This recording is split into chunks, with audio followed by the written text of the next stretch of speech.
Welcome back to Ston Talk. I'm Praiz, and today I've got Jane with me again. Jane, let me ask you something. If someone gave you 6 months to build a brand new ton project, what's the first thing you'd do? Easy. I'd start planning the product. You wouldn't start building everything from scratch? No chance. Why would I? That's what I wanted to hear, because I think a lot of people assume every project has to build every single feature themselves. That's probably because people only see the finished product. They don't see everything happening behind the scenes. Funny enough, STON.fi's Weekly Roundup got me thinking about this. They highlighted new integrations like DTrade and Fact Market.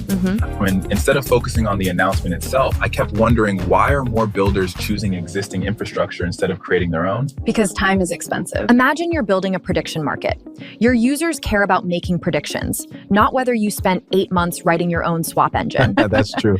If reliable infrastructure already exists, why not use it and spend that extra time making your actual product better? I can already hear someone saying, but doesn't that make projects less original? Think about your phone. Hundreds of apps use the same payment systems, the same cloud providers, and the same maps. Nobody complains because each app still offers something That's different. a good point. Nobody opens Uber and says, hang on, they didn't invent GPS. Exactly. Yeah. People care about the experience. So maybe builders spend too much time trying to impress other developers instead of solving problems for users. Now you're stirring the pot. Am I wrong, though? You've got a point. Users don't wake up thinking, I hope this app has custom-built infrastructure. They just want it to work. And if it works well, they probably never think about the infrastructure at all. Which is probably the biggest compliment any infrastructure project can receive. That's true. The best technology usually stays in the background. Looking at DTrade and Fact Market, neither of them is trying to become another STON.fi. Yeah. They're building completely different products. And that's healthy for the ecosystem. Definitely. Imagine if every builder kept solving the exact same problem over and over again. Progress would be so much slower. Instead, one team focuses on liquidity, another builds trading tools, another creates prediction markets, someone else builds wallets, and suddenly everything starts connecting together.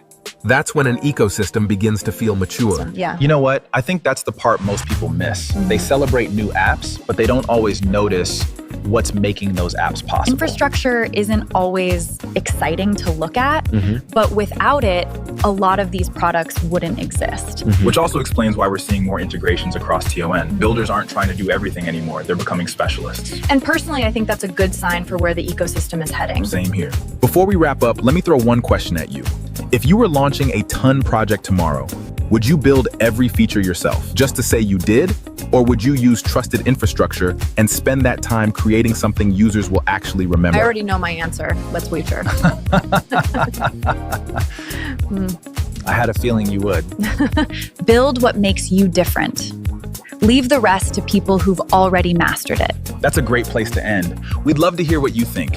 If you were building on TON, would you start from scratch or build on existing infrastructure? Let us know in the comments, and we'll catch you in the next episode of Ston Talk.